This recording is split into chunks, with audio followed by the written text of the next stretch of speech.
producción de la Comisión Estatal de los Derechos Humanos de Baja California Sur. Quédate en este espacio donde conocerás más sobre la defensa y promoción de tus derechos humanos. Por el respeto de tus derechos. Comenzamos.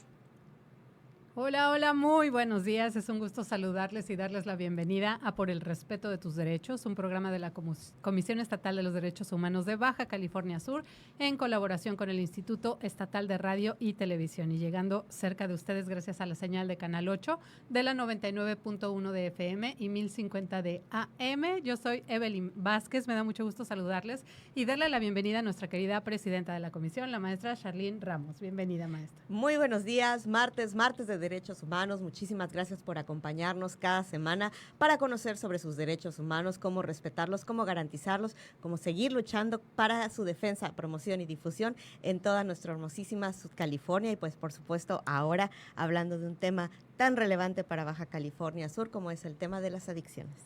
Y no soltamos el Premio Estatal de Derechos Humanos porque sigue vigente. Vamos a tener a todos los ganadores y ganadoras de este premio y el día de hoy nos acompaña el licenciado José Alonso Martínez Gómez. Él es ganador del premio del 2025 en la categoría Ciudadanía. Bienvenido, José Alonso. Muy buenos días, muchas gracias, Evelyn, maestra. Buenos días, muchas gracias por la invitación a este programa donde todos sus espectadores y radioescuchas están al pendiente por su labor, que es precisamente esa de la defensa de los derechos humanos. Muy honrado por la invitación, muchas gracias. Cuéntanos cómo viviste el premio como ganador. Pues mira, fue algo muy extraño, ¿no? Yo lo comento, es un premio, yo sabía que estaba nominado, ¿no? O sea, sí sabía, no fue obviamente una sorpresa porque cuando se comunican conmigo para decirme, ¿sabes qué? Necesito estos documentos tuyos. Y pues aunque haya sido una persona conocida, una amistad, dices tú, bueno, pues ¿para qué los quieres? O sea, claro. O sea, oye, ¿para qué los quieres, no? O sea, ¿me vas a clonar la identidad o qué? O sea, vas a sacar un préstamo, no te apures, en buró ya estoy, yo así. Y no, ya después me dijo, no, ¿sabes qué? Es que te quiero postular al premio. Yo siento que te lo mereces. Y yo ya sabía de la existencia de los premios, los cuales pues es algo nuevo, es algo novedoso en la Comisión Estatal. Y dije, pues va, no hay problema. Nos sentamos a platicar y prácticamente fue, platícame de tu vida, platícame qué has hecho. Pues ahora sí parecía podcast, ¿no? Grabando la conversación completamente, pero muy honestamente pasa por la cabeza muchas veces uno las cosas que haces, las acciones. Los seres humanos tenemos la característica de que siempre demeritamos nuestras acciones. Entonces, en lo personal, honestamente, yo no pensé que lo fuera a ganar. ¿Por qué? Porque yo consideraba que había quizás personas con mayor trayectoria, o no lo sé, no lo sé. Entonces, muy agradecido con el comité, muy agradecido con el consejo, con los jurados, porque fue una sorpresa. Fue un mar de lágrimas, la verdad, sí, fue muy, muy emocional, muy emotivo. Sin embargo, el hecho de ganarlo para mí significa todavía más compromiso. Y del otro lado, presidenta, ¿qué vio la comisión y el jurado calificador en esta historia de vida de José Alonso para hacerlo ganador? Claro, pues evidentemente sí, las personas que se postulan al premio tienen que saber que están siendo postuladas porque es uno de los requisitos. Tienen que pues querer participar en este proceso de análisis y selección. Es parte del reconocimiento y respeto por el derecho de las personas. Imagínate nada más que te pongan en un proceso de escrutinio de esta naturaleza sin siquiera tú haber estado de acuerdo con ello, por supuesto no es respetuoso de derechos humanos. Entonces me da muchísimo gusto que haya habido una persona en el entorno de Alonso que haya identificado los méritos necesarios para ser postulado a este importantísimo galardón. Y por supuesto por parte del jurado calificador analizamos toda esta información, toda esta evidencia. Recordemos que el premio no es un premio a la trayectoria de una persona de vida, sino es un premio al reconocimiento de labores extraordinarias que hayan realizado en algún momento de sus vidas y que gracias a esas labores extraordinarias se haya logrado un avance y un impulso significativo de alto impacto para un grupo de atención prioritaria. Alonso, por supuesto, el jurado calificador, recordemos que el premio, por supuesto, lo otorga la Comisión Estatal de los Derechos Humanos, pero el jurado calificador está integrado por una persona representante del Poder Ejecutivo, una del Poder Legislativo, una del Poder Judicial, una de la UAPS, como nuestra máxima academia en Baja California Sur, una de las personas representantes del Colegio de Licenciados y Licenciadas en Ciencias de la Comunicación, por supuesto, la persona ciudadana ganadora de alguna de las ediciones anteriores del Premio Estatal de Derechos Humanos. En esta ocasión fue Carla Ailín, que fue ganadora de la categoría de Academia Ciencias y Arte del año pasado, y por supuesto la suscrita como presidenta. Al analizar esta importante candidatura de Alonso, evidentemente tiene que estar confluido con la revisión y los análisis de las otras personas que están siendo candidatas también, ¿no? Entonces, siempre es un debate muy pesado, muy difícil, muy hecho desde la conciencia de que todas las personas que están siendo postuladas tienen aportaciones importantes y valiosísimas que han logrado hacer de nuestra sociedad y de nuestras comunidades mejores. Y de ese entendimiento, ¿no?, tenemos que encontrar cuál es el elemento que vuelve extraordinaria la aportación y que se separa del resto de las personas que están siendo consideradas para este importante reconocimiento como una labor extraordinaria. En el caso de Alonso, precisamente fue este importante impulso, valor y deseo con la superación, ¿no? O sea, salir adelante de una situación tan delicada, tan compleja humanamente hablando como lo es una adicción. Eso de por sí ya es algo extraordinario, ¿no? El solo hecho de lograr eso en la vida de una persona ya es un elemento verdaderamente crucial. Pero Alonso no hace nada más eso, sino que además dedica y resignifica ese momento tan vulnerable en su vida y utiliza toda esa fuerza interna, esa humanidad, esa empatía para entonces resignificar ese momento tan complejo en la vida para ayudar a otras personas, volverse esa mano que pueda decirles, sí puedes, yo pude, tú también puedes, yo te voy a ayudar. Eso es algo verdaderamente extraordinario, porque no todas las personas tienen la capacidad de hacerlo y Alonso sí lo hace de una manera, como decía, no solamente humana, sino además comprometida, por supuesto desde la parte ciudadana, pues realizando esta labor que ayuda a un grupo de atención prioritaria muy, muy complejo, especialmente en Baja California Sur. Sabemos que tenemos complejos de adicciones que nos diferencian en comparativa con otros estados, pero también tenemos personas que también hacen trabajo verdaderamente diferenciado en este tema, apoyando a este grupo de atención prioritaria, y el jurado calificador analizamos todas estas cosas y consideramos que Alonso era la persona adecuada para ser reconocida en esta edición del Premio Estatal de Derechos Humanos 2025 en la categoría de ciudadanía. Y algo que hace tan poderosa tu historia es que viene, como bien dice Presidenta, desde la propia experiencia de adicción. Cuéntanos, ¿cuándo entendiste que todo este dolor y que todo este proceso lo podías tú emplear para ayudar a otras personas? En las adicciones tiene mucho que ver la persona, ¿verdad? Siempre decimos vulgarmente, hay que tocar fondo. Entonces, desafortunadamente, no todas las personas tocamos, cada quien tiene un fondo distinto, ¿no? Dependiendo de su experiencia de vida. Entonces, cuando yo comencé en el proceso de rehabilitación, en un centro de tratamiento, me di cuenta de que yo ya me había cansado anteriormente de la vida que llevaba. Fueron años vagando prácticamente y me cansé. Entonces, uno de los principales motivos es de que yo quería ser algo más, y ahí fue donde empecé a trabajar conmigo mismo para salir adelante, pero ya una vez que yo me empecé a sentir mejor y que vi la oportunidad, dije, bueno, pues es una cadenita, ¿no? Es una cadenita porque es algo que a mí se me vino inculcando desde pequeño. O sea, yo vengo de una familia, soy originario de Comondú, nací en Constitución, viví en La Toba. La Toba conocida, muy conocida La Toba, Ciudad Insurgentes. Y pues por parte de mis papás, mis abuelos siempre nos dieron esa escuelita, ¿no? Mis abuelos por parte de mi mamá tenían una pollería y lo que hacían era regalar pollos, así. O sea, pollos rostizados, asados, a familias que lo necesitaban, sobres. Y por parte de mi papá, pues mis abuelos tienen una trayectoria enorme en Comondú de altruismo, entonces a mí siempre se me enseñó a dar, sin esperar nada a cambio. Y el hecho de ver a alguien que estaba igual que tú, igual o peor que tú, o a lo mejor y tú estabas peor, pero que lo estás ayudando a salir adelante, te llena. Entonces ahí fue donde yo empecé, pues sobres, o sea, yo he podido, jálate, o sea, tú también puedes. Qué importante es el reconocimiento, y yo le quiero preguntar, maestra, ¿por qué es importante reconocer a quienes acompañan en este proceso de adicciones, de rehabilitación, pero desde un enfoque de derechos humanos? Definitivamente, porque sabemos que una persona que se encuentra en una situación de adicción es tremendamente vulnerable. Precisamente por la situación en la que se encuentra, los recursos con los que cuenta están muy disminuidos.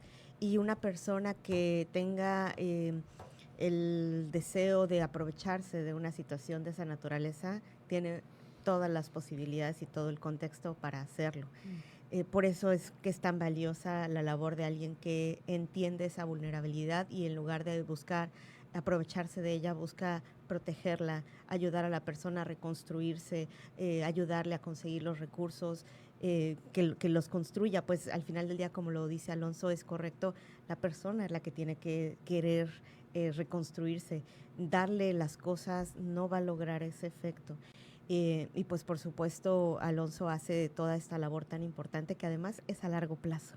No es tan fácil como darle un pollo, ¿no? A veces esas acciones, por supuesto, son necesarias, claro, porque atienden a las necesidades básicas e inmediatas, y pues una persona que no ha comido, pues no tiene recursos para pensar siquiera en otra cosa, ¿no? Se tienen que atender a las necesidades inmediatas y básicas para entonces poder atender a las otro tipo de necesidades que son las que Alonso trabaja con esta labor tan importante que realiza, no solamente de darle el pollo en el momento inmediato para comer, sino también quedarse ahí, hacer toda esta trayectoria de inversión con la persona, de acompañamiento, para que la persona haga el trabajo que tiene que hacer para lograr reconstruirse y encontrar un equilibrio. Eso es una labor titánica en sí misma, ¿no? Entonces, luego hacerlo con muchas personas, pues se vuelve todavía más complejo, y por eso es esta labor que hace Alonso es tan meritoria de este importante reconocimiento como es el Premio Estatal de Derechos Humanos. En tu experiencia, José Alonso, ¿qué dirías que es lo que necesita una persona que se está enfrentando a las adicciones? Platícanos un poquito de esto regresando de este corte. No nos tardamos.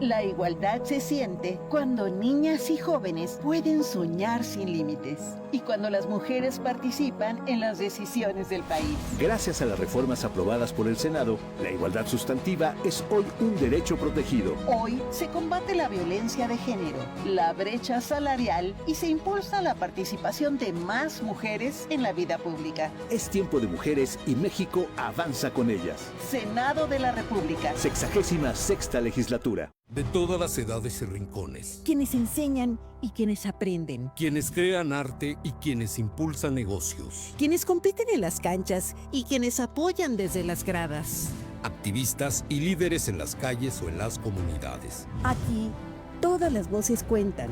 Porque legislar es más que escribir leyes, es transformar juntas y juntos nuestra realidad. Para construir el país que queremos. Senado de la República. 66ª legislatura. En la Cámara de Diputados trabajamos para proteger a las y los consumidores de prácticas abusivas de plataformas y servicios digitales. Con la reforma a la Ley Federal de Protección al Consumidor, se facilita la cancelación de suscripciones y membresías con cobro automático. Ahora, los proveedores deberán avisar con 5 días de anticipación cualquier renovación. Y solo podrán cobrar con consentimiento del usuario. Cámara de Diputados, 66ª Legislatura, Soberanía y Justicia Social. Hace 120 días nació un órgano autónomo dentro del Poder Judicial de la Federación. En 4 meses, el Tribunal de Disciplina Judicial se constituyó, inició funciones y ya da resultados. Su misión es evaluar el desempeño de las personas juzgadoras y sancionar conductas que comprometan la impartición de justicia, porque la justicia debe ser profesional y cercana, porque la confianza se construye con transparencia, información y diálogo. Acércate y conócenos. Tribunal de Disciplina Judicial, al servicio del pueblo de México. En 2025, con la Estrategia Nacional de Seguridad, los homicidios dolosos bajaron 40% y los delitos de alto impacto 26%.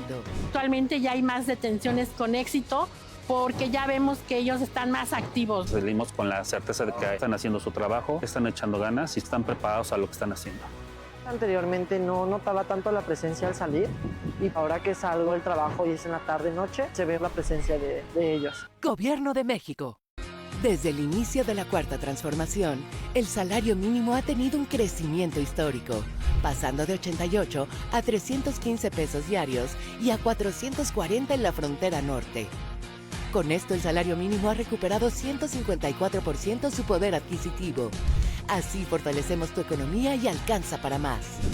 El reconocimiento a las y los trabajadores mexicanos sigue creciendo y con él crece el bienestar. Gobierno de México.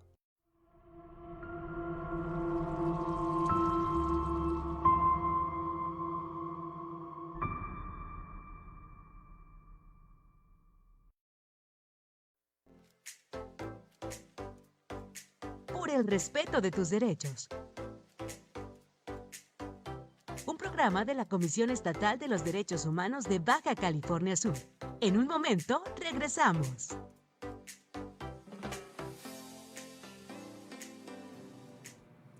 Ya estamos de vuelta aquí en Por el Respeto de tus Derechos. Si nos fuimos a corte, José Alonso, no tuviste oportunidad de platicarme. ¿Qué es, en tu opinión, lo que más necesita una persona cuando está enfrentando adicción? Las personas cuando estamos enfrentando adicciones, como lo dice la presidenta, desafortunadamente estamos en una situación muy vulnerable, en la cual cualquier persona con ahora sí, puede aprovecharse de esa vulnerabilidad. Se han dado los casos, se siguen dando. Desafortunadamente, esa conciencia de las personas a veces no es la que nosotros quisiéramos. Sin embargo, lo más importante en una persona con adicciones es sin duda su red de apoyo. Debe de haber una red de apoyo. Es fundamental rodearte de personas que realmente les intereses y que quieran verte bien. Si llegamos a tener las personas con adicciones red de apoyo, el problema es que hay que recordar que la adicción es una enfermedad, ¿sí? Es una enfermedad, está catalogada por la Organización Mundial de la Salud como una enfermedad, no es algo que, cuando quiera lo deja y todo eso, no, es una enfermedad, o sea, el cuerpo cada vez va necesitando más sustancias, se hace una resistencia. Entonces, parte de esta misma enfermedad es ese deterioro de pensamiento o esos deterioros cognitivos que hay. ¿Por qué? Porque la sustancia, tus cosas emocionales, entonces necesitas que alguien esté al pendiente de ti o que alguien te cobije. Desafortunadamente sí tenemos esas personas, pero como nos dicen lo que no queremos escuchar, tendemos a alejarnos, ¿sí? Entonces, principalmente es la red de apoyo. Eso es fundamental. Y es que el consumo de sustancias no es nada más un problema individual, sino que es un desafío social y afecta principalmente a niñas, niños y adolescentes. Les tengo este dato. En México, los trastornos de ansiedad y depresión entre jóvenes de 10 a 19 años alcanzan porcentajes significativos y va en aumento la proporción de jóvenes que alguna vez han pensado en suicidarse. pasando del 5.1% al 7.6%, con tasas más altas entre las niñas y mujeres adolescentes. Entonces, hablar de acompañamiento es hablar de salvar vidas, así de poderoso y así de fácil. Presidenta, ¿por qué este acompañamiento en adicciones debe partir siempre desde el respeto a la dignidad humana, que a veces es ahí donde empieza la falla? Sí, porque lo hemos comentado siempre, la capacitación, la intención a veces no es suficiente. La intención puede ser muy buena, pero una intención sin capacitación puede violar derechos humanos por ignorancia, por pensar que es lo correcto, en el mejor ánimo podemos dañar la dignidad de la persona. Y una persona en situación de adicción de por sí ya tiene una dignidad muy golpeada. Muy probablemente piense que ni siquiera la tiene como derecho, ¿no? En una situación de adicción. El contexto suele ser verdaderamente devastador en la autoestima de una persona en esa condición, saberse que, porque como bien lo comentaba nuestro ganador hace un momento, no es algo que se pueda decidir, ya no voy a ser adicto y ya, listo, ¿no? O sea, ojalá fuera así de fácil de decir, lo voy a dejar y ya. Realmente es algo bastante más complejo y a nivel químico los datos que tenemos, por supuesto, son alarmantes, principalmente para nuestras infancias y adolescencias. Que una persona adulta toma la decisión de probar alguna sustancia o algo así, pues al final del día está en esa posibilidad de su toma de decisiones consciente, pero nuestras niñas, niños y adolescentes todavía no están en esas condiciones con los desarrollos cerebrales necesarios para poder decir que está tomando una decisión como lo hace una persona adulta, ¿no? Por decirlo así. Y por eso es tan importante este punto, porque las personas adultas, que son las que tienen al cuidado y los tratamientos para las niñas, niños y adolescentes, cuando realizan este acompañamiento buscando su bienestar o su interés inmediato, que es que quiero que el niño se calle, o que quiero que el niño no haga problemas en la escuela, o que quiero que la niña obedezca, ¿no?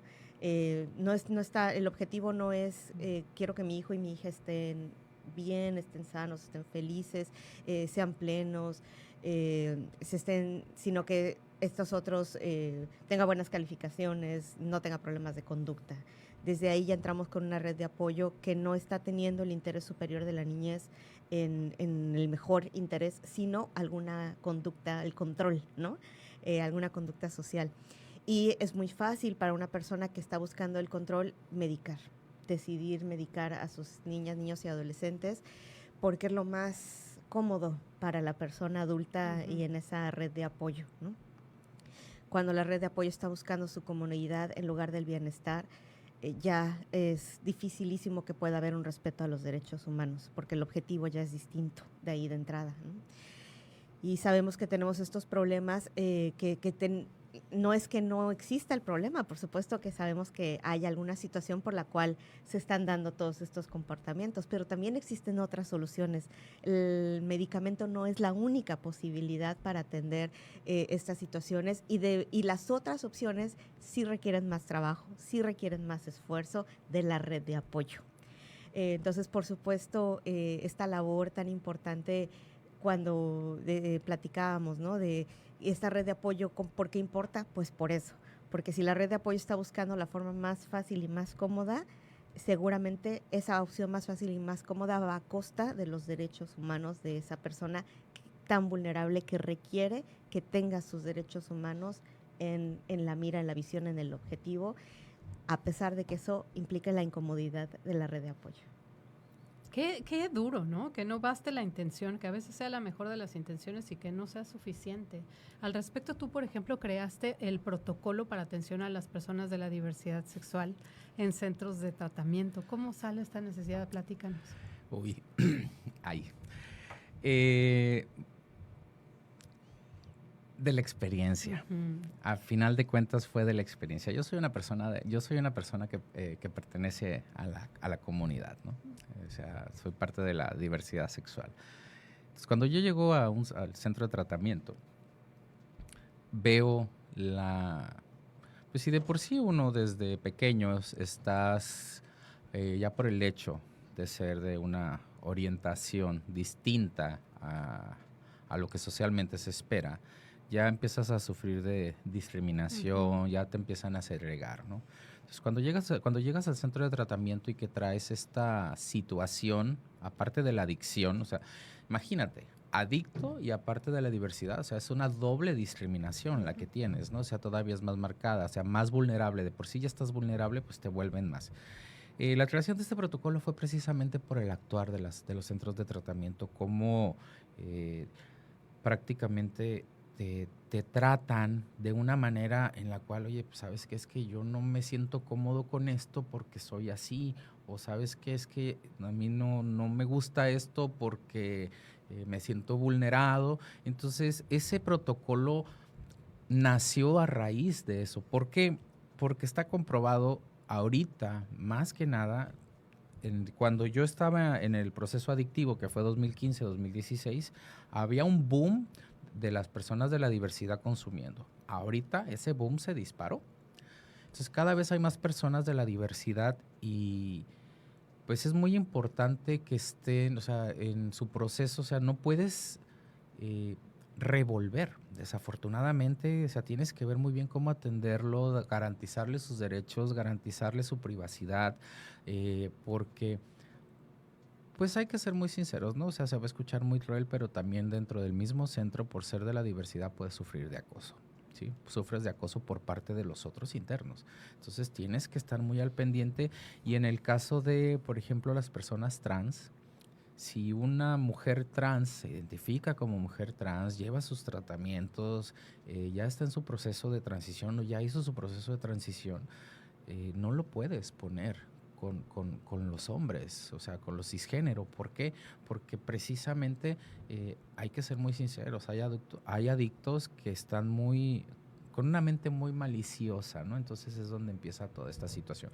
Pero la creación de ese protocolo fue precisamente por eso, por la experiencia, por lo que yo viví dentro del centro de tratamiento. Dije, o sea, yo ya lo viví, ya viví todas estas situaciones, yo no quiero que nadie más las viva. O sea, entonces, ¿qué hay que hacer? Pues me puse a hacerlo. Me puse a investigar. Obviamente te tienes que acompañar tanto del lado de derechos humanos como del lado de derecho, o sea, abogados, por el lado médico, para ver lo biológico, y yo como psicólogo, porque pues lo hacía por el lado de la salud mental. Entonces irlo fusionando hasta que salió, se dio. Ahora sí que yo acudí a las instancias correspondientes aquí en el estado, que es de la Secretaría de Salud y la Dirección de Igualdad de la Secretaría del Trabajo. Sobre, mira, aquí está. Pónganlo en práctica ustedes, yo se lo doy. Pero eso salió a base de la experiencia que uno vivió. Nadie te lo platicó, lo viviste en carne propia. Exactamente. ¿Qué implica jurídicamente, Presidenta, hablar de discriminación dentro de este tipo de espacios de rehabilitación? Me lo platica después del corte. Claro, regresamos. sí.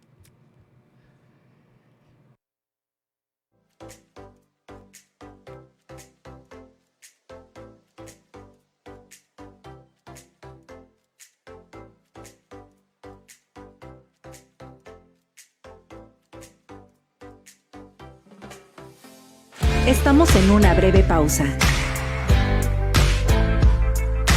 En unos momentos regresamos con nuestra programación. Gracias por sintonizarnos.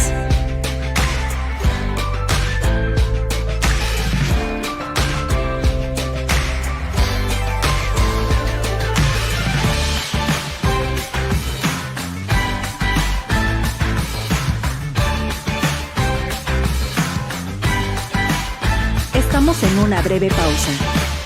En unos momentos regresamos con nuestra programación.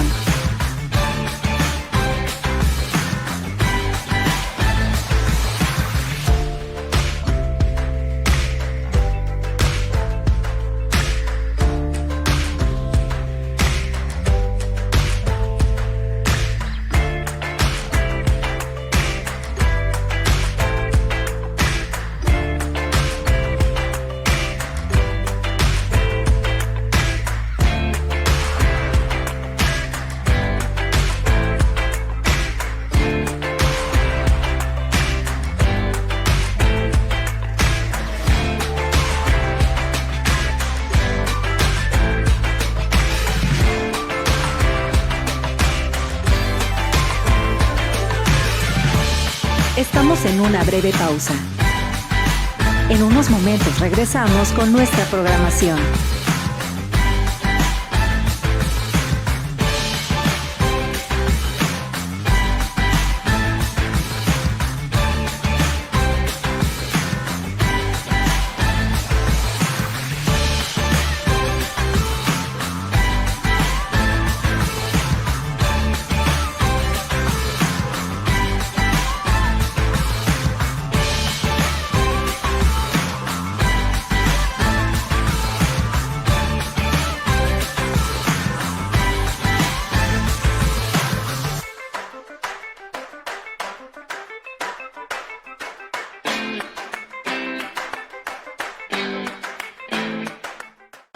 Estamos en una breve pausa.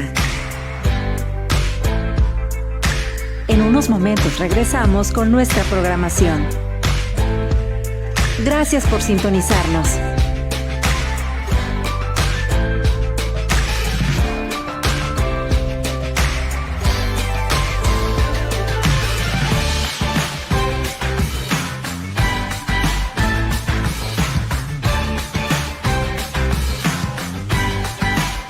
Estamos en una breve pausa.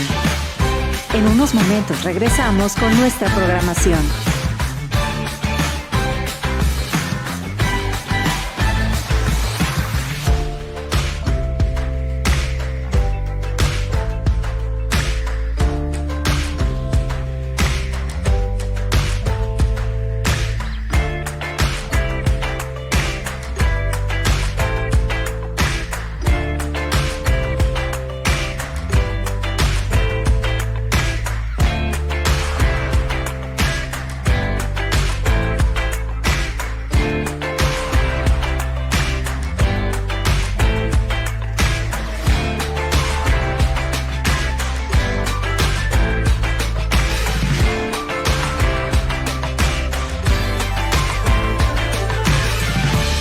Estamos en una breve pausa. En unos momentos regresamos con nuestra programación.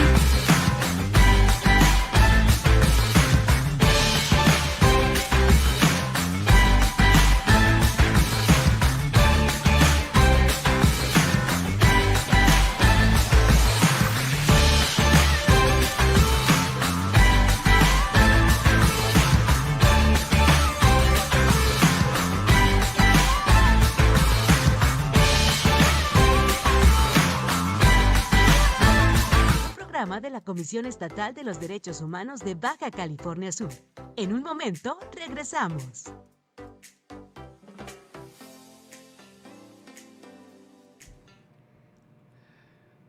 Estamos de vuelta aquí en Por el Respeto de tus Derechos, ya en este tercer módulo, recordándoles que si se han perdido alguno de nuestros programas, lo pueden ver en YouTube, nos encuentran como CEDH BCS o lo pueden escuchar también en Spotify. Nos fuimos a corte, Presidenta, sin que pudiera responderme la pregunta, ¿qué implica jurídicamente hablar de discriminación dentro de estos espacios de rehabilitación?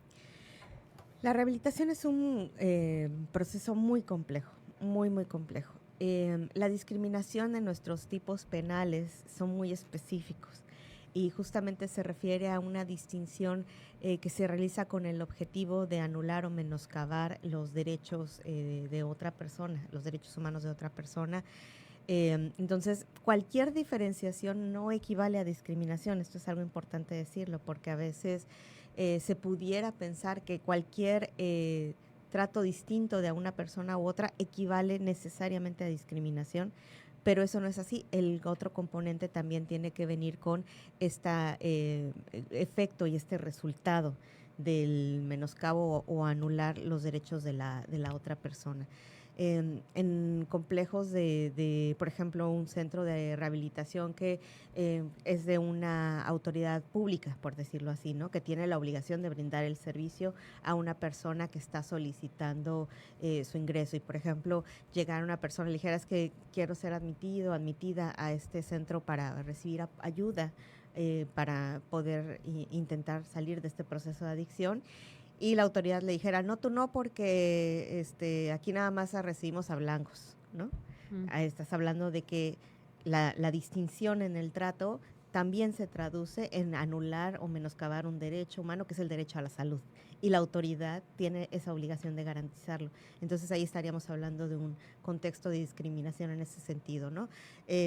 Otra persona, por ejemplo, que es una persona que tiene adicción, pero además tiene un problema psicológico que le vuelve violento o violenta, ¿no? Entonces, la autoridad de salud, ese centro de rehabilitación en particular, dice, no tengo las capacidades para atender a una persona con estas condiciones específicas porque requiere primero un tratamiento médico que le permita nivelarse antes de poder entrar al centro, porque tengo que garantizar la seguridad de las otras personas que se encuentran en el centro.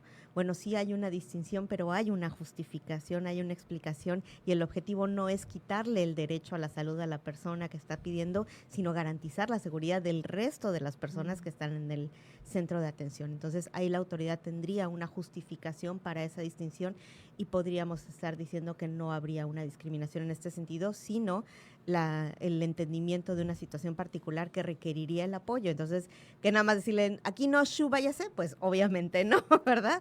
Entonces, la autoridad tendría la obligación de canalizarle con el centro que sí, o la autoridad que sí tiene esa capacidad para solicitar el auxilio, la nivelación, y ya que esté nivelado médicamente, pues entonces pueda brindarle el servicio para el tratamiento de su adicción.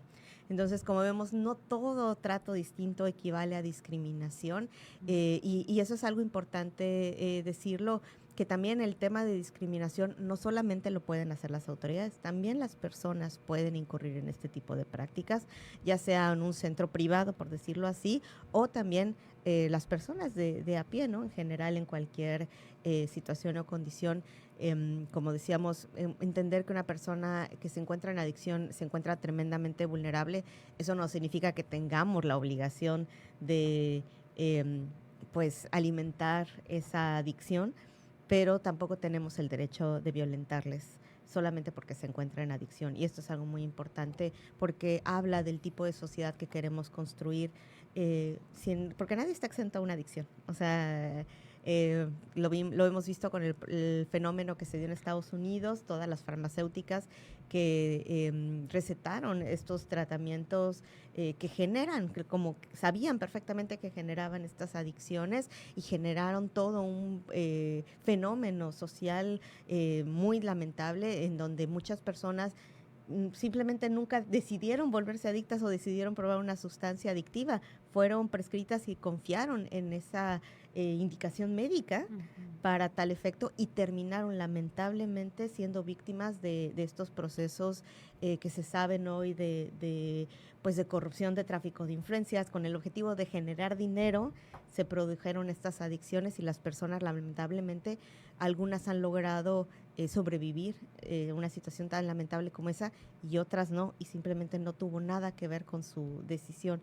Así que ninguna persona está exenta de caer en manos de este tipo de situaciones, y es importante ser empáticos y empáticas, así como quisiéramos que nos trataran si tuviéramos ese tipo de problemas tan lamentables en algún momento de nuestras vidas. Y es una preocupación constante, por supuesto, para padres de familia, para madres de familia, este tema de las adicciones. Al respecto, ¿qué nos platicarías, José Alonso? ¿Qué señales dirías tú que son las primeras en donde tenemos que tener mucho cuidado? Mira, cuando las personas comienzan a consumir, es muy notorio. O sea, se nota físicamente, siempre hay, pero los efectos físicos en tu persona son muy notorios, pero los cambios de comportamiento son los principales, porque generalmente te empiezas a esconder, te empiezas a alejar, cambian tus rutinas completamente. Si antes eras una persona que no salía en las noches, o que salía 1 o 2 veces de fiesta, por así decirlo, ya nada más de repente van empezando, y cada vez más y cada vez más. E inclusive hay que recordar que también el alcohol genera una adicción, y es una de las más fuertes. Es una de las más fuertes porque es una droga. Es una droga, que muchos no lo quieran ver así, pero es legal. Entonces, el consumo de alcohol empieza a verse cada vez más marcado, cada vez va aumentando, al punto de que llegan ya a lo que es perder lucidez, mientras, o sea, hay personas que toman y que prueban una y ya no paran hasta que terminan prácticamente, como diríamos, botados, ¿no? Entonces, el cambio de comportamiento, el cambio de rutinas, lo físico, cuando una persona se droga con una droga dura, que es como les decimos, porque están las drogas blandas y las drogas duras. Las drogas duras pues son las que están ahorita más de moda, vamos a llamarle así, o que son los efectos más fuertes. Se nota tu cara, luego empiezas a adelgazar, tu comportamiento cambia, tu visión. Yo, por ejemplo, ahorita los puedo ver a los ojos. Cuando estás en un problema de adicción siempre estás evasivo, evades mucho la mirada porque sientes que te van a juzgar o que se van a dar cuenta que estás bajo el efecto de la sustancia y no miras a los ojos a las personas. Entonces sí es muy importante ver también los cambios de comportamiento y en algunos casos también ese comportamiento implica un cambio de actitud dentro de la familia. Empiezas a ser más agresivo, empiezas a ser más distante, empiezan a pasar cosas dentro de casa. Inclusive hay casos en los cuales empiezan a perder cosas dentro de casa porque ocupas, si no trabajas o si lo que tienes no te alcanza, pues empiezas a buscar la manera, ¿no? A mí me tocó conocer casos donde prácticamente hablaba la señora, ya que estaba el muchacho en el centro de tratamiento, oiga, fíjese que le puede preguntar a fulanito dónde dejó la olla o a dónde vendió tal olla. O sea, hubo personas que hasta el portón de su casa, el portón, la reja, la vendían al fierro para drogarse. Entonces, todos esos comportamientos te das cuenta. Y hay que ser muy sincero, los padres nos conocen. O sea, los padres saben nada más de que a veces, como es tan grande el amor fraternal que existe, no lo quieren ver. Entonces, uno conoce, un padre conoce a sus hijos. Entonces, si ves que está cambiando de comportamiento, pues ahora sí, ¿por qué? Con los ojos bien abiertos. Exactamente, así es. Sí, porque no es fácil maquillarlo, no es fácil eso que comentas de la mirada evasiva, cambios de comportamiento, englobándolo, es muy fácil darnos cuenta. Presidenta, ¿cómo se vincula la atención de adicciones a la salud integral, al derecho de la salud integral? Pues justamente es un punto muy importante porque en los sistemas antes o que no respetan derechos humanos es mucho la idea de que pues es que él decidió ponerse así y pues hasta que se muera y que me importa, es su decisión. Y como decíamos, no necesariamente siempre es así, ¿no? A veces es situaciones que no se decidieron. Mucho, por ejemplo, en el tema de trata de personas, ¿no? A las mujeres en particular, lo primero que se les hace es volverlas adictas, porque es parte del proceso de trata. Entonces, hay toda una connotación, una cultura. También tenemos que reconocer que el derecho a la salud también se ve afectado cuando se nos da una cultura, se nos educa a ensalzar ciertos parámetros y ciertas conductas en la cultura, ¿no? Lo vimos con el tema del cigarro. Antes las tabacaleras, toda la cultura estaba enfocada a decir, pues si fumas eres cool, ¿no? Y entonces lo vemos ahora con nuestras juventudes con el tema de los vaporizadores. También tiene que ver todos esos enfoques. Los derechos humanos no están así como estás hablando de la dignidad. No es, este brazo representa tu derecho a la salud, ¿no? Y este otro brazo es tu derecho a la educación. Claro. No, o sea, eres, ¿no? Entonces, los derechos humanos están completamente entremezclados todos en todo momento. Entonces, es obligación del Estado garantizarlos. Eso es lo que justifica la existencia del Estado. Si el Estado no está garantizando derechos humanos, no tiene razón de existir, ¿no? Entonces, ya estás hablando de no un Estado como tal, sino alguna otra estructura de índole de control humana, ¿no? Entonces, cuando el Estado existe, y para eso pagamos los impuestos, para que puedan existir todos estos servicios públicos, precisamente para servir de red de apoyo a las personas que, si tú tienes una familia que tiene una posición económica muy fuerte y puede darse la oportunidad de pagar un centro de rehabilitación privado, especializado, con coach, con terapias alternativas, qué genial, qué maravilloso, qué bueno. Pero no todas las personas van a poder tener esa oportunidad. Entonces, el Estado le corresponde brindar esa opción a todas las personas, tanto la que se lo puede pagar y aún así decide no pagarlo y usar los servicios del Estado, como para la persona que es imposible imaginarse conseguir el dinero para algo de eso, pero por supuesto tiene derecho a la vida, tiene derecho a intentar salvarse de una situación de adicción y al Estado le corresponde brindarle esas condiciones, brindarle ese apoyo, brindarle esa atención, porque esa es la obligación, eso es lo que garantiza su existencia y su permanencia. Con esa reflexión vamos a corte y volvemos.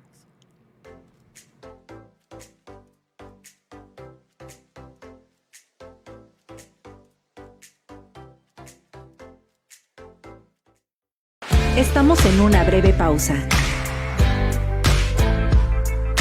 En unos momentos regresamos con nuestra programación.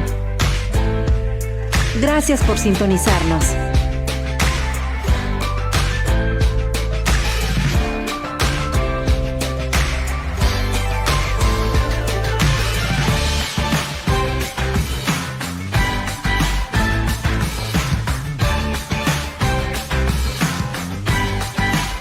Estamos en una breve pausa. En unos momentos regresamos con nuestra programación.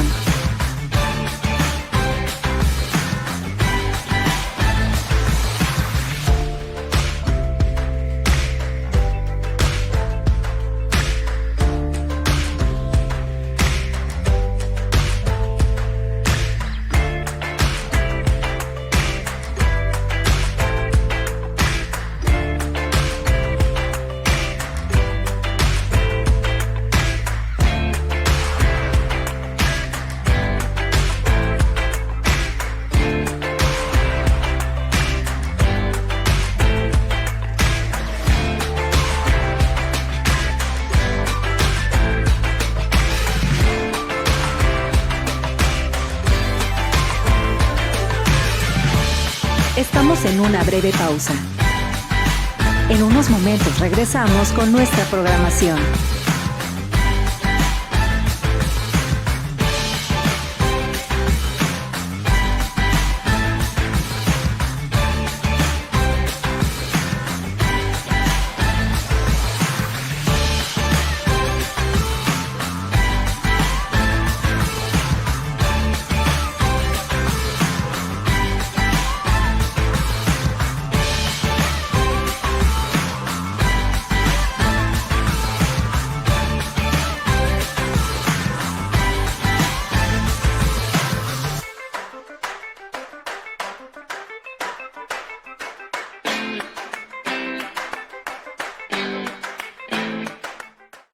Estamos en una breve pausa.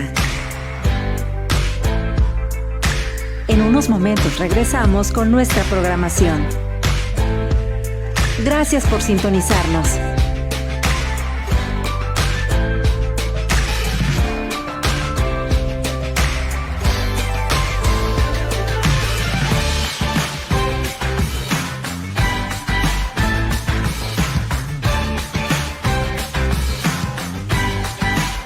Estamos en una breve pausa.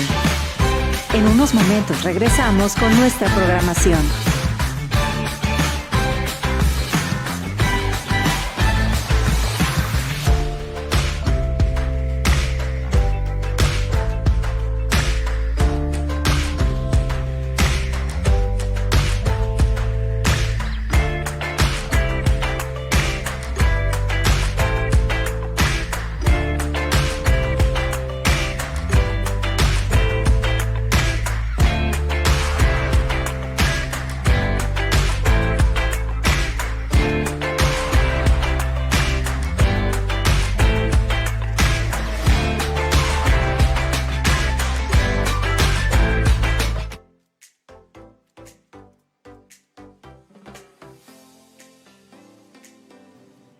Ya regresamos a Por el Respeto de Tus Derechos. Ya en este módulo final se nos fue, como siempre, rapidísimo este programa. Y yo les quiero dejar esta frase para cerrar. La dignidad humana no se pierde en la caída, se reconstruye en el acompañamiento.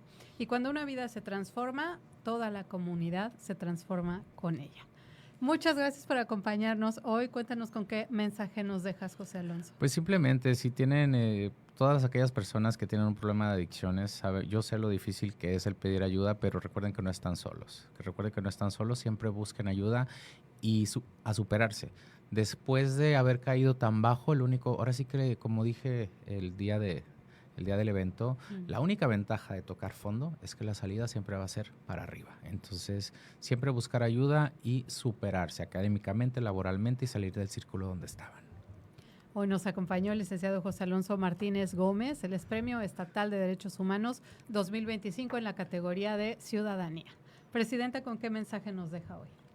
Por supuesto, recordarles a todas las personas que el Premio Estatal de Derechos Humanos tiene este objetivo de reconocer las labores extraordinarias que se realizan por personas que deciden que algo en su comunidad, algo en sus entornos puede ser mejorado a través del trabajo tan importante que realizan y por supuesto nuestro agradecimiento para toda esa aportación tan importante que no es su obligación, pero por supuesto agradecemos que la tomen como si lo fuera y pues evidentemente con esos compromisos y profesionalismos con el que como Alonso en esta ocasión estamos reconociendo. Muchísimas gracias, Alonso, por todo tu trabajo.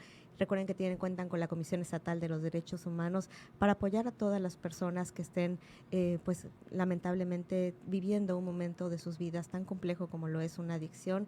Acérquense a las instituciones gubernamentales, a las de salud, y si no saben dónde acercarse, pueden acercarse a la Comisión Estatal de Derechos Humanos y haremos las labores necesarias para su canalización con la autoridad competente. Como bien lo indica Alonso, hay que buscar el camino hacia arriba, hay que buscar siempre mejorar, hay posibilidades, es posible vivir una vida mejor, más sana, más feliz, por supuesto, construir sociedades más justas y equitativas para todas las personas, respetuosas de derechos humanos. Lo hemos logrado durante muchos años, podemos seguir avanzando en ese camino.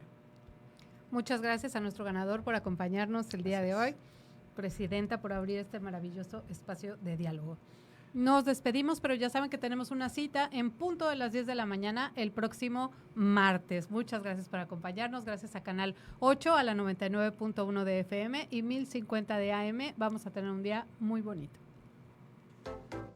Esto fue Por el Respeto de tus Derechos, un programa de la Comisión Estatal de los Derechos Humanos de Baja California Sur. Por el respeto de tus derechos.